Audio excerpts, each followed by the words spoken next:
What is going on, everybody? Hey, this is your boy JC from JC Eagles Talk, and you already know what week it is. It is Lions Week, and I have with me a special guest. He's all the way in Germany, but he decided to stay up and bless me with his presence. So, hey, I'm gonna let him introduce himself and just tell him a little bit about you. Hey JC, thanks for having me. I appreciate it. Yeah, it's the crack of almost midnight right now, but it's never too late to talk football for sure. Uh, Yes. so, a little bit about myself. Currently in the Air Force, 13 years now. Currently stationed in Germany. For a football standpoint, I've started writing for Fansided to a point, but unfortunately, the site that happened got keeled over. So I was just trying to find a good writing site, but likely the relationships I made was able to get into the Lions Wire site, which I've been writing for since 2019, and it's been a blast and a half meeting new people, enjoying it. If you ask anyone before I started writing if I would ever find writing as a passion, they will call you nuts because I absolutely hated writing. But when you find something you enjoy, you just run with it. So how you juggle writing for the Lions and also being in the military? I know the military is a full-time job, and you got a family. So how you balance all that? Hey, late nights, bud. Late nights. Oh, like right now, right? Late Hey, nights. like right now. Yeah. I got two kids, a 6-year-old daughter and a 4-year-old son, so they keep me busy. But when I try to find time to write, especially on the weekends when they're outside playing, is usually when I try to get my writing done. But it's a tough balance, making sure you take care of things at work, taking care of things at home, but also any obligations that you might have with any side gigs that you might going on. But I find that flow, keep that routine, and you're all set, rocking to go. Yeah. Hey, once again, man. Hey, I know. Hey, I said it before we came on. Thank you for your service. I mean, thank you for all what you do. And hey, I'm glad that you on here because I need some information on the Lions. The Philadelphia Eagles right now are in a downward spiral. I mean, hey, look, in the beginning of the season, if you would have polled the Philadelphia Eagle fans, you would have thought that this team was a contender. About to go to playoff, maybe contend for the division. So, so with that being said, let's talk about the Lions because y'all in the same boat as us. So, what was your expectation coming into this season? The expectations I had were pretty low coming into the Patricia regime, if you want to say. They kind of really put us into a hole. The depth was lacking. The playmakers were gone. We lost the whole receiving core in the free agency. Coming in with a first-time head coach, first-time GM, we're trying to keep hopes up at least, but we knew it was going to be a rough learning curve, and then losing Matthew Stafford on top of it. That was the biggest blow to it.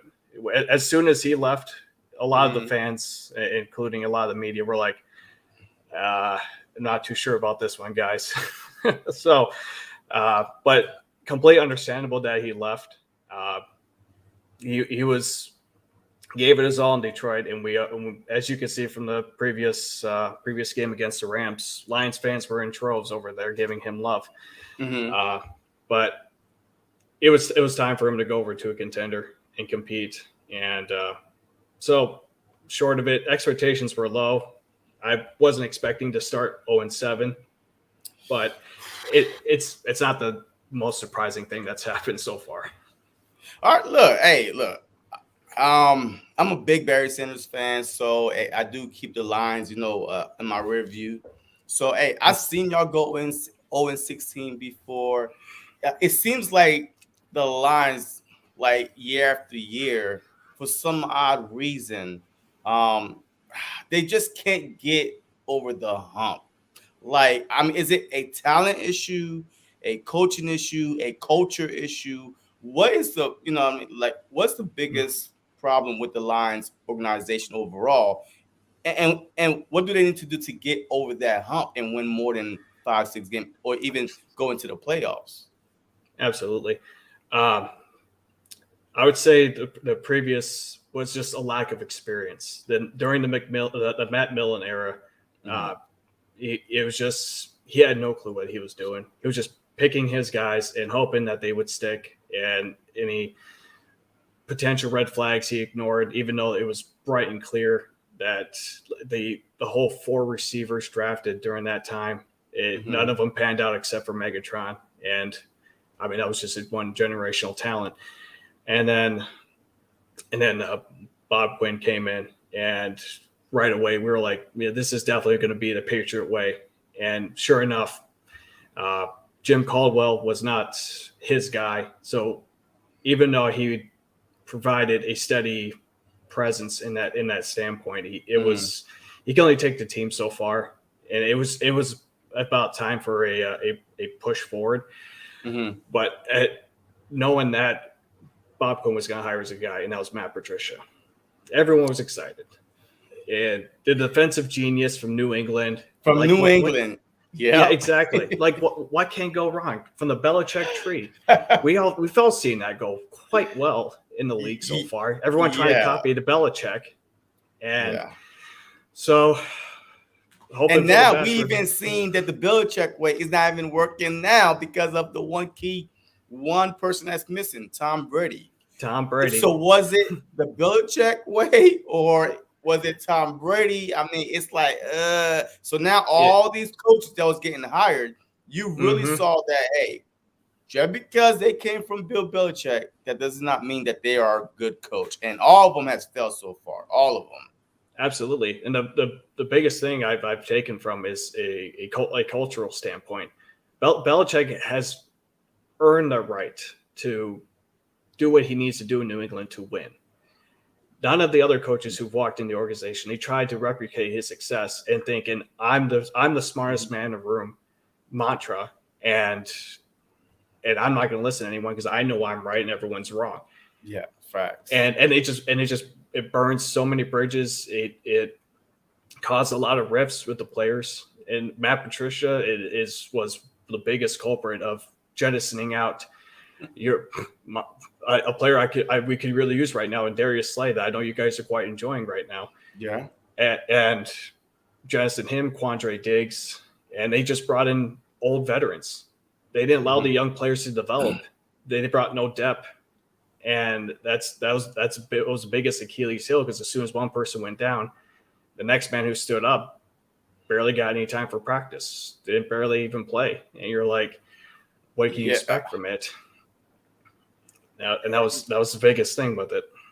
Yeah. Hey, before I go, hey, shout out to everybody that's in the chat. Payo, hey, he's a Rams fan, so he got a scare last week when y'all played the Lions. So hey, shout out to him. Richard, Grandizer, Coach Dante.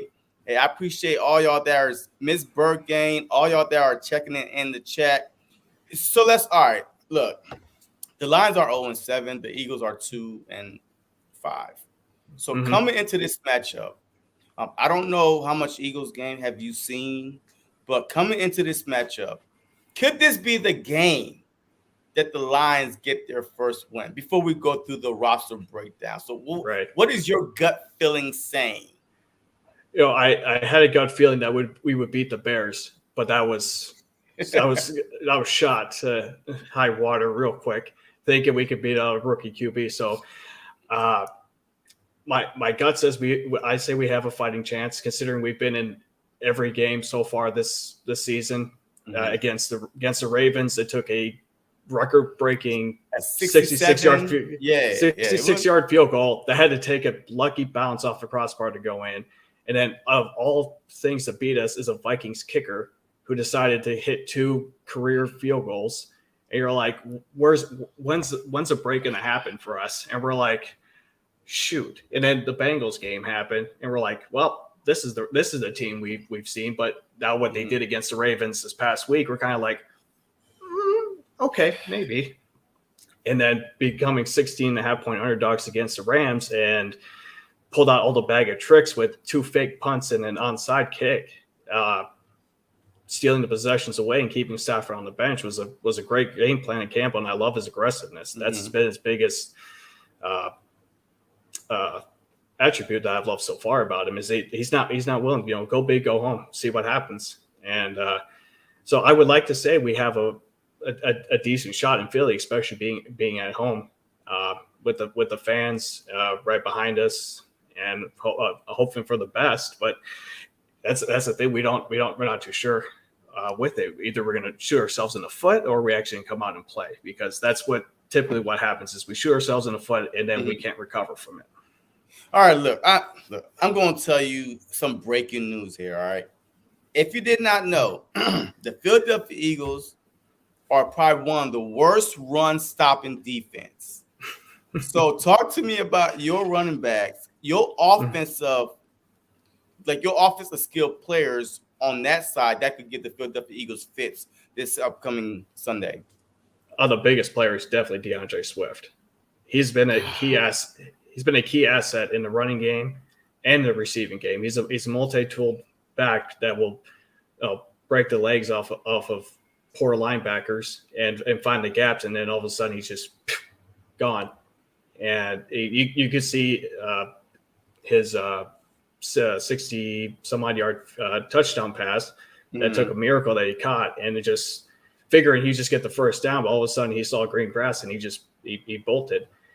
And then don't sleep on Jamal Williams, our short yardage Jamal back. Williams, the Green Bay, I'm the ex Green Bay Packers. Yeah, absolutely. And he's been biggest energy inducing player so far ever since training camp. He chats up with the fans. He's throwing balls out to the fans, just interacting. The energy is so it's there. It soaks it all up, and you can just tell he's ready to play and he's excited to. And he will get you yards. He will bring it forward, and it might break off a couple, but he's definitely our short yardage back that will convert those short yardage plays. But either one could be a key asset. It could really break the back if they find the right gaps in the holes. Yeah. So, talking to me about your tight end, Hawkinson. Yo, he's look. I had him the past couple of years on my fantasy, so I know exactly what he's capable of. Mm-hmm. But this year, for some odd reason, because the Lions are doing so bad, that he's like flying under the radar. So, what type of player is Hawkinson? Is he like a Kittle, Kelsey? Like, what type of tight end are we about to be facing this Sunday? So the what's happened with Hawkinson this year, we really thought he was going to take a step forward with it, but and the chemistry that Goff and Hawkinson were showing during the preseason, we thought it was just going to be lightning in a bottle. It was going to be a constant, but with the lack of playmaking receivers on top of Goff doesn't throw deep balls. He just doesn't. So they keep a lot of players closer to the line. So it's really hindered Hawkinson quite a bit in his area of field. He'll get his catches eventually. You'll see his targets. He's just too good. But because of the amount of defenders in that short intermediate area where he makes his money, it's been tough for him to really get his catches. But if he can find a way to get open, he'll get yards and possibly hopefully score in a standpoint. I'm not too sure the last time he's scored a touchdown. So I think he's due for one. Oh man, yeah. Well, guess what, man? We are open at the Philadelphia Eagles. Whatever you want, we will give you. All right, Jared Goff is going to look like an all-pro Hall of Fame quarterback playing against the Philadelphia Eagles. And I'm not even joking, because like this Philadelphia Eagles team, as good as they are as a passing defense, they are horrible at the running defense. So now when you try to overcommit to the run, it opens up the pass. I mean, Derek Carr just went 31 for 34, completed 91.2% of his pass. Like that is a recipe to lose every time. So I'm afraid of this matchup. I'm really afraid of this matchup. I'm hoping that the Philadelphia Eagle players, like because of this bad game, we just got our butt kicked, that they are a little bit more hyped to come into this game to try to get a win. You know what I mean? So Absolutely. like that's the only possible edge I probably get to Philadelphia Eagles is because they lost the week before. They angry. The coaches got called out. Players are getting Oh, called out. Right now, everybody in the media is talking about the Philadelphia Eagles is a hot mess. So, but we're a prideful team. We're prideful players. So that's the only thing I'm betting on, that we play for pride and beat the absolutely. Detroit Lions. Like we do not want to be the team. Look, I wish y'all all the luck in the world, but just not this upcoming Sunday You against you the don't Philadelphia Eagles. you don't be the team that lost to the Detroit Lions this season. We That will. that that no, that's the thing, that team who loses to Detroit Lions this year, they're gonna be looking back like, what the hell just happened? Exactly. Hey, but we'll see. So, how's your offensive line? What's who are the guys on your offensive line, and how many? Do you know how many sacks Jared Goff has taken this year or no? So, offensive line. If you asked me earlier in the season, I would say that was going to be our biggest asset. Our offensive line was filled. We just drafted Penei Sewell to be our right tackle. We had Jonah Jackson last year as a rookie who really stepped up into it. We had Pro Bowl Frank Ragnow. We had Vaitai. I'm not going to try to pronounce his first name. Mm-hmm. I'm just going to call him Vaitai. Mm-hmm. And then we had Taylor Decker, right at left tackle. So we thought we were going to run the show with it behind this line, but then Decker injured his finger that required surgery. Ragnow got shut down with a season-ending injury. Sewell was going through some rookie struggles. So now you're starting a center who hasn't seen the field in a while, and a converted defensive tackle at right tackle. And you're like, oh man, this is terrible.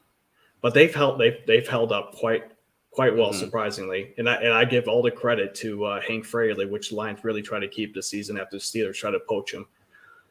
He's taken this squad and just made them excel. Sewell has seen quite an improvement the last couple games after he was demolished against the Bears and the Bengals with pass rushers of Robert Quinn, Trey Hendrickson, Khalil Mack. He had a rough go with it, but last one he's been doing quite well. And Taylor Decker should be on the mend. It looks like he's coming back soon, but we'll have to wait and see. We just made a couple roster moves, so hopefully that's indication he's ready to go. All right. So how do you feel about like Jared Goff being your quarterback? Is he like the future? Like, I know this year is a little bit tough to judge him, but do he look like that? Hey, he could be a possible, quarterback, a bridge, or he's the guy for the future for the Detroit Lions? If you ask Campbell and Holmes, he's a quarterback of the future, but the writing's on the wall. He's at times he looks like, yeah, this is our guy, and other times you're like, how are you playing in the NFL? These throws you should be making. He's lacking confidence. I don't know if it's just because the lack of playmakers he has, but yeah, he's not doing them any favors. He do got like Marvin Jones, right? Don't he have a Marvin Jones or no more? No more. You don't have we lost Kenny Galladay, Marvin Jones. Galladay went to the Giants. Jones went to the Jaguars, and then who's your wide receivers? So we did have Tyrell Williams, but he's out with a concussion. So he was our number one, and then Khalif Raymond is our number one currently. Quintez Cephas, he went down with an injury, so it's Amon-Ra St. Brown, and Kadero Hodge is who we're rolling with right now at receivers, and then of course we got Hawkinson in line, hoping like I said, it's because what are you afraid of? There's no one you should be afraid of. These are wide receiver fours on any other team besides the Lions this year. There's just no threat at all. Look, you haven't played the Philadelphia Eagles yet. I'm telling you right now because look, I have all the faith in the world that the Philadelphia Eagles somewhere somehow one day is going to bounce back. This season though, not next year. A lot of Philadelphia Eagles fans had gave up on them. Okay, which I understand because we have a situation on our side where it's a coaching problem. You know what I mean? So when you have a young quarterback, at least y'all run the ball. And Jared Goff is not a young quarterback. I mean, he's been in the league for what, 4 years now? I believe with Carson Wentz. Yep. Either 5 years, 5 years now. 5 years. But y'all still seem to still run the ball very effectively. I believe y'all averaging like 120, a game, which is a pretty good, decent enough. Absolutely. But our leading rusher is our quarterback. We averaging 130 something, but it's based on Jalen Hurts running for his life. So That's the thing. We don't really run the ball. And the thing is, when we behind, as soon as we get behind a little bit, we're not running the ball at all. We want to throw, which is a bad recipe to beat any team. And so I feel like even though you're saying that the Detroit Lions have no weapons at all, but y'all have two-headed monsters back there, Swift and Williams. They're going to give the Philadelphia Eagles all they could handle because our linebacker core is probably one of the worst linebacker core in the league. All right, so that's our biggest fear. And as you can see, like Richard, I mean, we just want to win. like we always we just want to win a game. I mean, yes, we're 2-5. But that 2-5 seemed like a long time ago. It happened because we just been losing these games after game after game. So I can only imagine how an old 17 feel like watching the Philadelphia Eagles. If I'm the Detroit Lions, I'm not afraid to play the Philadelphia Eagles. I'm not at all. Not scared at all. I'm not scared at all because I feel like when you go through all the stats, this team, like those two teams are so evenly matched. It's ridiculous. Like 133, 120. Like y'all average, I think 260 through the air. We average about 220, 230 through the air. So I mean, y'all scoring 28.2 a game. We're scoring 26. So we are so evenly matched that this is a toss up. It's an absolute toss up. It's unfortunately the matchup of bad teams and who's going to make the most mistakes. I wish I had the enthusiasm like you do for my team. It's just the amount of times that you get emotion. As much as you don't want to be emotionally involved in the games, you're so tied into it. And I'll tell you this: after Tucker made that game-winning field goal, I was so mad. I ripped my headphones off and I chucked them across the room. I was like, I can't take this anymore. I can't take it. We're that close. But yeah, no, I hear you, and I believe Campbell is going to lean on Swift and Williams, especially the game Swift had last week. There is no reason Swift should not be heavily involved in this game. Williams should be seeing the ball a lot more as well. And like you said with your linebacker, I was watching the game, and I pulled up and I was like, okay. Our linebackers never like these tackles are like our linebacker is like a number 3 or 2 in the league in tackles, right? But it's only because he's chasing them down. Like it's not because he's meeting them at the hole and stopping the run. No, it's all because that there goes the running back. Let me go after him and chase them down. That's exactly what's going on. So if I am your coach right now and I want to get my first win, I will run 30 to 40 times until they prove that they can stop the run. Oh, And then once in absolutely. a while, throw it a little bit. But I'm telling you right now, the way to beat the Philadelphia Eagles is not going to be through the air, because before this last matchup, we was like top 8 in the league or top 6 in the league, and passing defense. Like no Hmm. team was really getting behind our cornerbacks like at all. And then a Derek Carr happened, and he was 31 for 34, and I mean he shredded us to pieces because our defense is simple. If your quarterback know how to read defense, oh my Yeah. God, there's a safety right there. He's not moving. Okay, all right, hide the ball. I'm telling you, he could take this defense apart because we This do not do no pre-snap movement, and we don't it's make believe, hey, we're blitzing, nothing like that.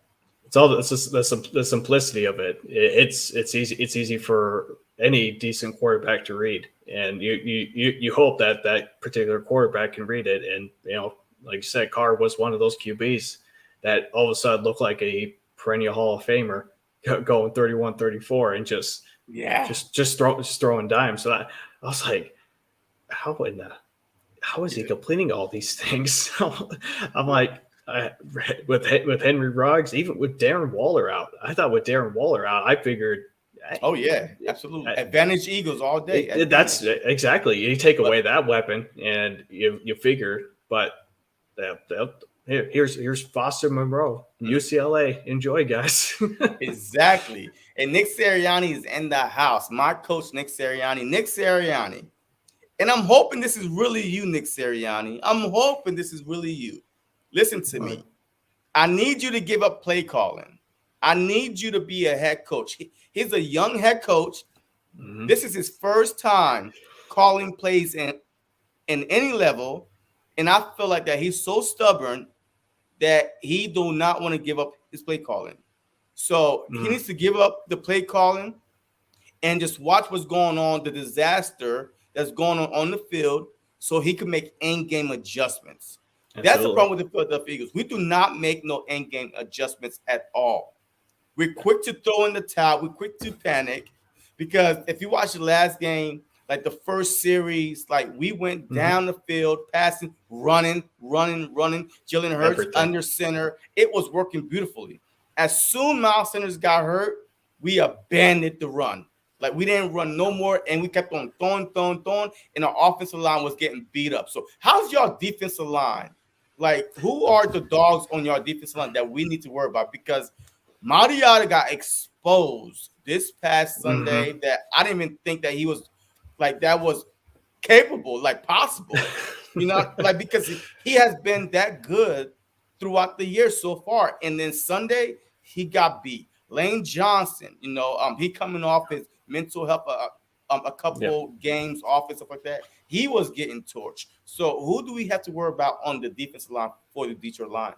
I'll tell you what, these two young guns we just drafted, Lee McNeil and Levi Onwuzurike, these two are just powerhouses. McNeil started day one out of training camp, and he's been one of our most consistent defenders. He might not get the sacks, get the flashy stats and whatnot, but I'll tell you what, he will collapse that pocket and he'll make a move, and then the edges will come out right after.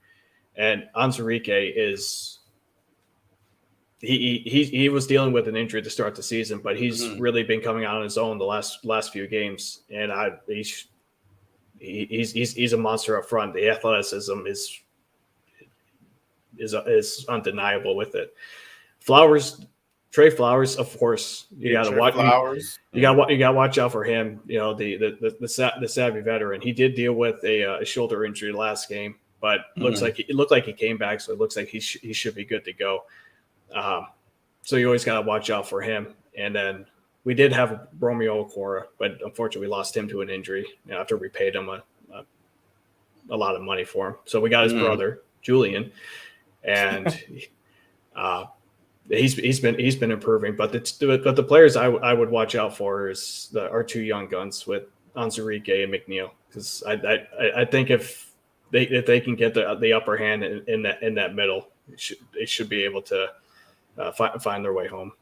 All right. So, would you recommend it that the Philadelphia Eagles? All right. So, you're the coach of the Philadelphia Eagles. What would you do against that Detroit Lion defense? Run, pass, or what? Which one would you lean on more, or would you go 50-50? Because I heard that the Rams only rushed for like 40 something yards against y'all this past game.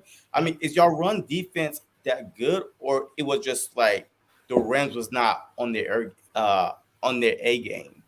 No, our run defense has been one of the consistencies so far this season. Yeah, they will give up big plays here and there, but Hmm. in the short of it, majority through the game, take out the outlier of that 76-yard uh, TD run, and it wasn't because of the defensive line or someone along those edges. Hmm. It's been consistent. Where going to get us is the passing game. We got so many injuries. The decimation to our cornerback core is insane. We lost Okuda right from get go, Hmm. so we had to lean on Bobby Price. He didn't pan out. He left. Our rookie Ifantu Melifanu, he Hmm. was lost before the season even started. So now we're starting Jerry Jacobs, an undrafted cornerback this year, Hmm. and then we just potentially lost our slot cornerback in AJ Parker to another injury. We're not too sure so far what the extent of his injury is, but Dan Campbell's not too Hmm. pleased from what he saw at first, so we're waiting to see what happens here. But they just released the person who replaced him in Darryl Worley because he was just terrible. As soon as he came in, he let in a 50 some odd yard pass to Cooper Cup, and you're just like, oh, this is going to be terrible. And then Tracy Walker is finally taking a step forward as one of the better safeties, and then now he's playing his natural position in the free safety instead of in the Hmm. box. But the big probably our biggest liability in the deep end is Will Harris. He's got cement for feet. He takes poor angles. His top cover is not the greatest. So if I see anything, it's going to be your receiving core and Devonta Smith. And I think his speed is just going to be too much, and the top cover is not going to get there in time.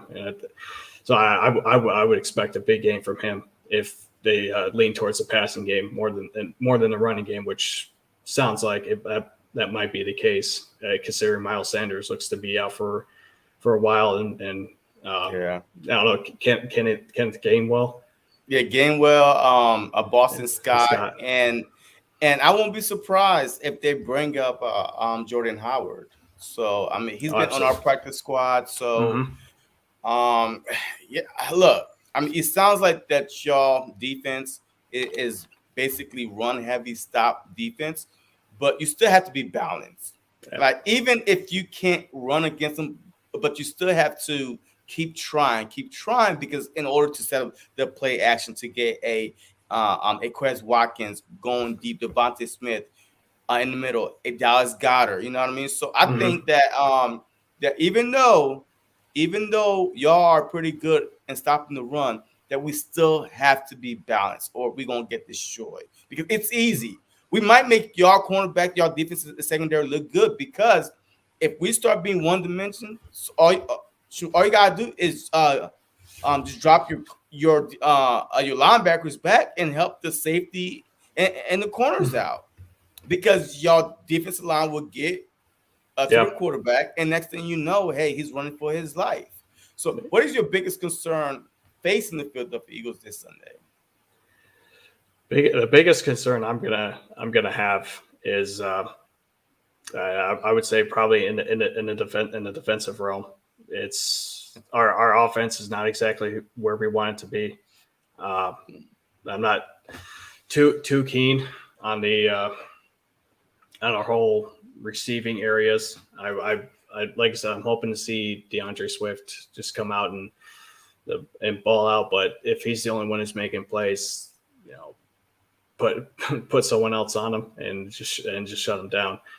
Um, but in the offensive standpoint, I'm more scared with your cornerbacks. I know we Detroit's always known for Darius Slay, for Big how play much Slay. they He's pick coming Slay, man. home. Yeah, He's coming home. he's gonna make his appearance back, but he's probably gonna be. I know he was switching back and forth between the left and the right side last game. So I'm not too sure who's going to be lined up against him in a consistent basis. It'll probably be more Khalif Raymond because he's unfortunately a number one receiver. But I think he'll stay toe to toe with him, and in the slot realm, it's hard to say who's going to be slotted in there. Amon-Ra St. Brown will probably be landing there, but he didn't see any targets last game. He did not see the ball at all. So it's hard to say if he even's going to be heavily involved with it. Yeah, but see, y'all is going against a Ram defense that's pretty good and getting to the quarterback. And y'all had Jalen Ramsey on one side, just locking that side down. So the Rams defense is a lot better than Philadelphia Eagle defense. So I mean, just because he didn't see the ball last week at all, that does not mean he's not going to see it this week. Yeah, before the Rams, he was seeing a lot more targets. He was seeing about at least 7 targets at least, and he had some good production. So we're kind of curious if it was just a matter of the game plan that happened, that he just wasn't open, or just Goff just didn't see him. And that's kind of the biggest worry we have with him with Goff, is that he gets in his head and he zones on one particular route, and if that it's not open, he's throwing away. I just saw some on Twitter that he has almost 26 throws from a clean pocket, throwing it away, and we're like, you literally can't find. At least throw it deep and see what happens, because you never know. The pass interference or something. Exactly, the pass interference penalties is nuts. If there's the slightest of touches, you don't turn your head around, it's almost an automatic pass interference call. And so at least if you try and, it falls incomplete, but you never know with a passer interference, or, hey, maybe the receivers might make a great diving play, but you got to give them a shot at least. You're missing wide open routes. So that's the biggest worry I fear, is that they're just going to get right into their heads and fall into the same mistakes they did. But thankfully, the coaching staff has been learning as they go and improving in the standpoint. It's just more of a matter of an execution. As you can see, they brought out everything they could against the Rams, and they still lost. It's just mistakes, because we're not built for explosive plays. We play the long game. We play 12, 13, 14 play drives. And if we get set back with a holding penalty or a delay of game, we're already setting back ourselves 10 yards, 5 more yards. That just, we have to gain more. We're not built for that. So the simple as it is that we just got to keep it clean. You see, and the funny thing is, the Philadelphia Eagles are built to bend but don't break type of defense, where they let 8-play drive, 9-play drive, 10-play drive. The defense is getting tired. So y'all built for long drive but not explosive, and we are built for long drive and giving up long drive. So something got to give. Something's going to break. It's just a matter of which one's going to capitalize out of it. Is it going to be the defense holding it to a field goal, or is it going to be the Lions finding a way to make quicker drives out of their offense? It's going to be a matchup I'm going to keep my eyes really close to, because who knows if they're going to open things up a little bit more. But we'll still have to wait and see what happens. Yeah. Hey, Grandizer, I have a question. It was like, up to this point, what 3 Lions rookies have impressed you the most? So let's say probably the ones who haven't been drafted this year, and that's AJ Parker. AJ Parker walked into this year. We had no idea he was going to be this dynamic, this effective in year one as an undrafted guy coming out of Kansas State. We had no idea. Jerry Jacobs, who's stepped up monstrously. He looks like he belongs in a cornerback room. Even when Okudah comes back, I think he's He's ready to step into his own and take that way. Like I said, Ali McNeil. I've spoken highly of him. He's right there. He's explosive. He's athletic. He it's unnatural how well he moves for a nose tackle. Just the athleticism just screams off the field. So if I had to pick the three rookies that have impressed me so far this year is AJ Parker, Jerry Jacobs, and Ali McNeil. All right. And Richie, hey, I'm pretty sure nobody want their team to go 0-8. So I mean, hey, are y'all? Hey, look, at this point of the season, hey, we're 7 games in. Are y'all basically nailing it in, or are y'all just trying to win as much game as possible? Like, I mean, what does the fan base want at this point of the season? We always get the same old Lions fan base, you know. At this point, I'm already seeing hashtag tank for Thibodeau. Right? Yeah, I'm like, oh man. So you got one side of the fan base who's just like, I don't care how many they lose, just secure that number 1 draft pick. But then you get fans like me. You're like, I don't care about the draft slot. If the GM is good enough, he will find good players wherever he drafts. I don't care. I want to see wins. It is I know the national media how much they've given Dan Campbell a lot of the biting the kneecaps, the whole mantra, put on the Indy driver's helmet and whatnot. But you can see the genuism of Campbell. He's there for his players, and he makes sure even during the loss, he was emotional. He was literally crying in his press conference because he felt bad for the players. It's hard to say who wants it more, either the players for Campbell or Campbell for the players, but every single one of them wants that win. And let me tell you, fans are ready to see this first win from Campbell. We're ready to see this amped up press conference for that first victory.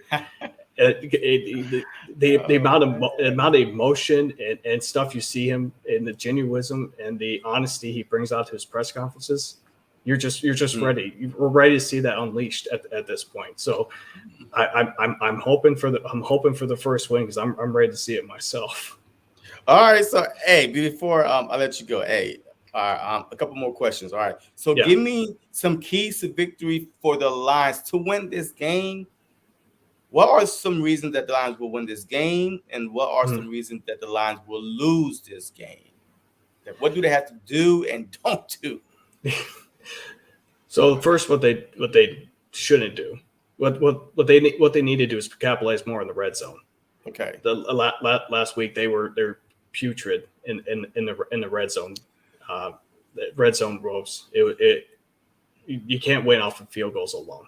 Against these tough teams, you got to be scoring touchdowns, and like we talked before, you need to get the ball in the playmakers' hands, get them in the field, and then quit shooting yourselves in the foot, because those mistakes are going to kill you each and every time. Those bad penalties, those bad plays, you're just hoping that they rebound from it.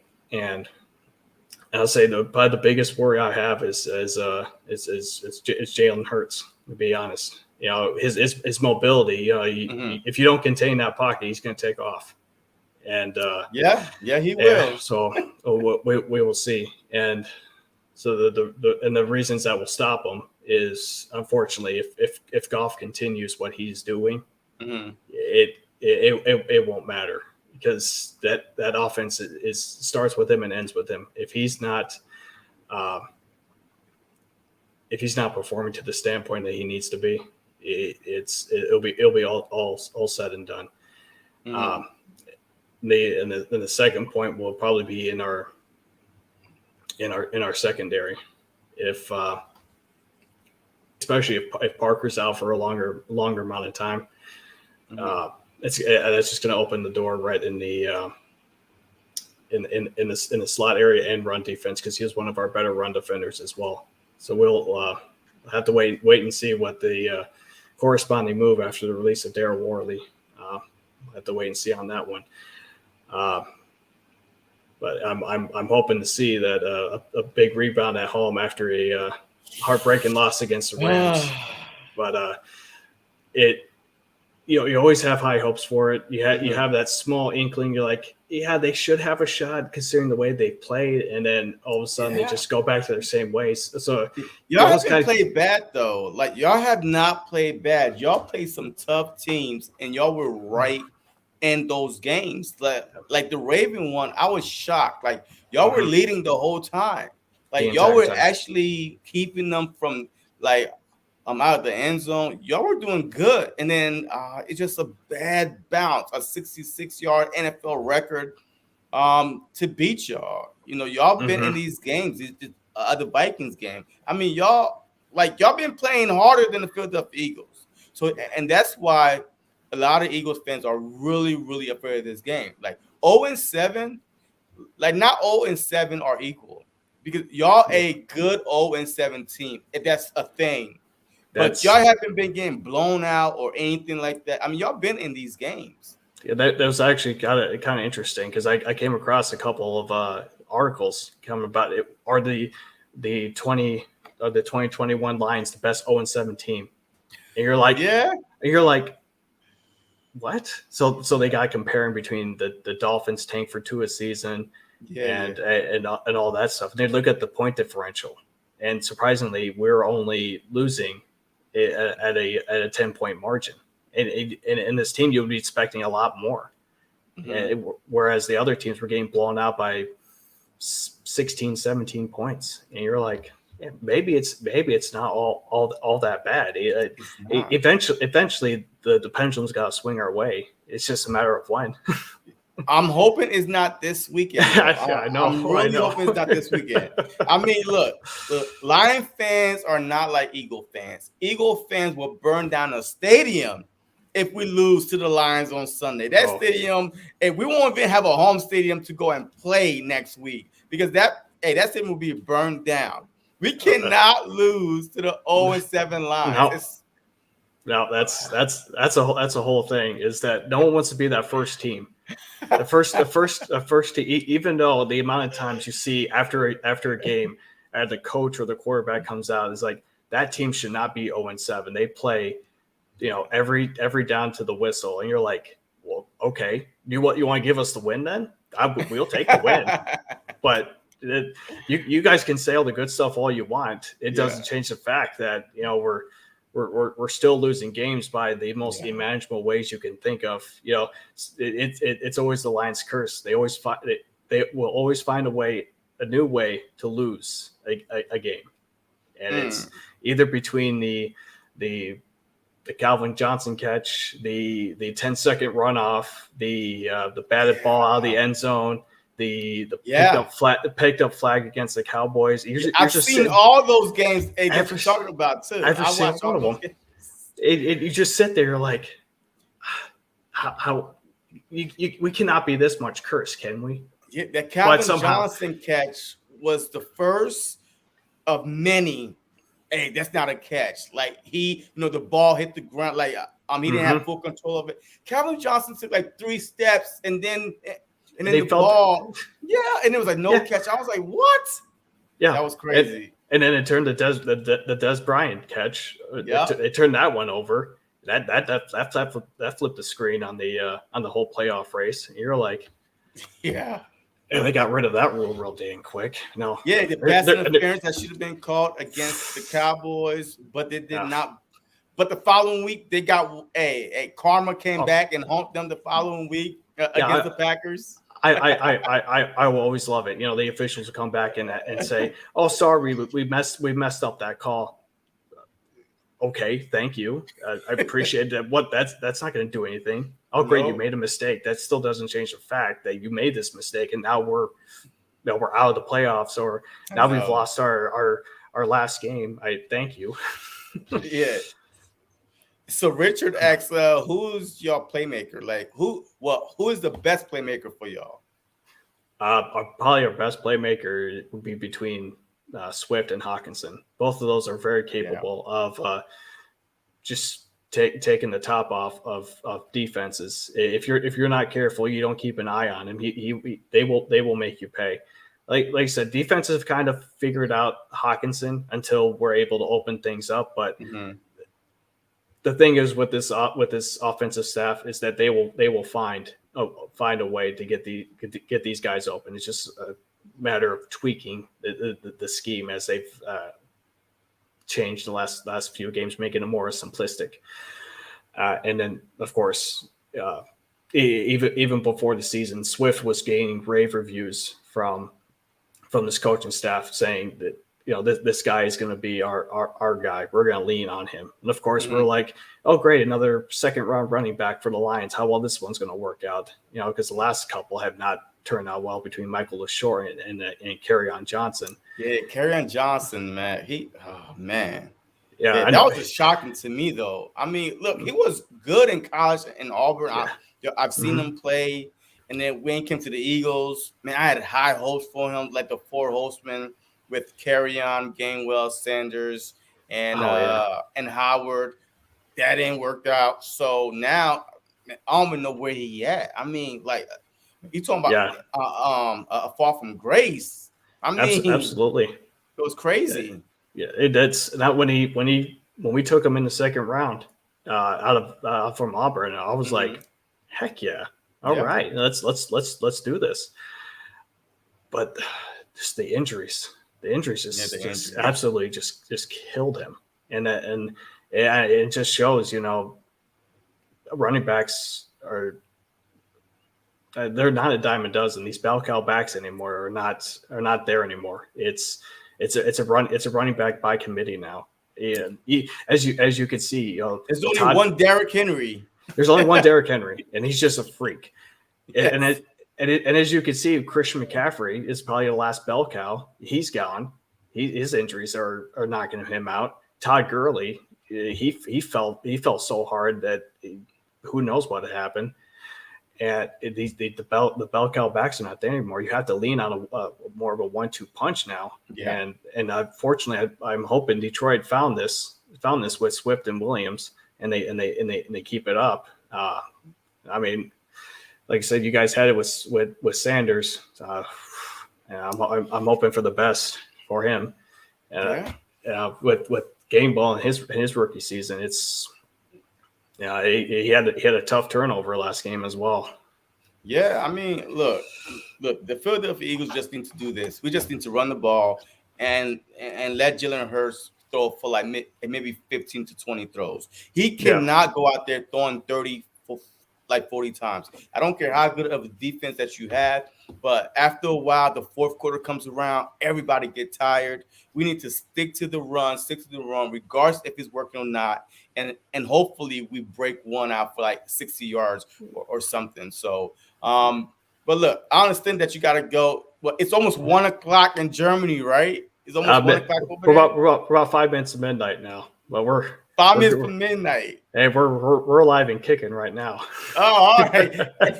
Hey, Jen was like, look, hey, Detroit going to take it out on us for their first win if we don't watch out. Look, this game is a toss-up. This is a toss-up game, even though this is the first game in 7 games.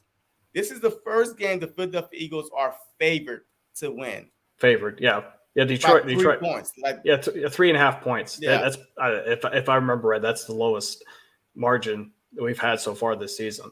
So we're walking in like, oh shoot, we might have a shot now too. Might have a shot. might have a shot. Yeah. Like I said, 3.5 points is nothing. That's a field goal. Yeah, it's between the two teams. It's hard to say who's gonna shoot themselves less in the foot. I'm gonna say this. Yeah. Who got the better coach is gonna win. Because it's gonna come down to coaching decisions. Like what in-game adjustments could they make in order to flip this game around? Because this is not gonna be a blowout.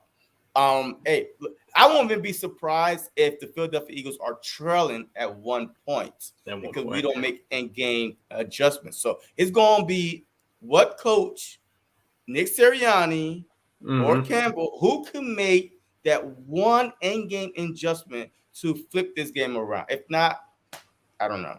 I Yeah, that. really don't know. Like, Yeah, at this point, it might only come down to one play.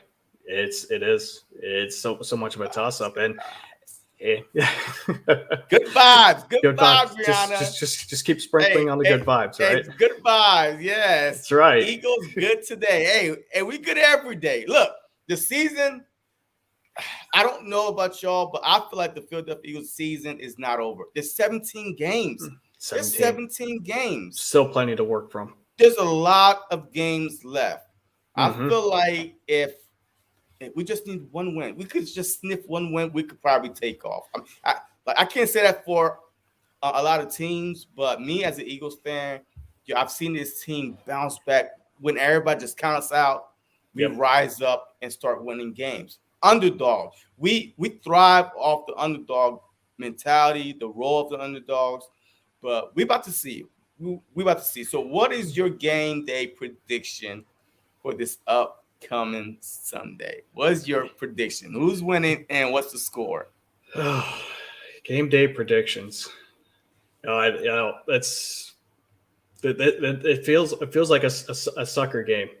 I feel like just when I think my boys are gonna take over for it.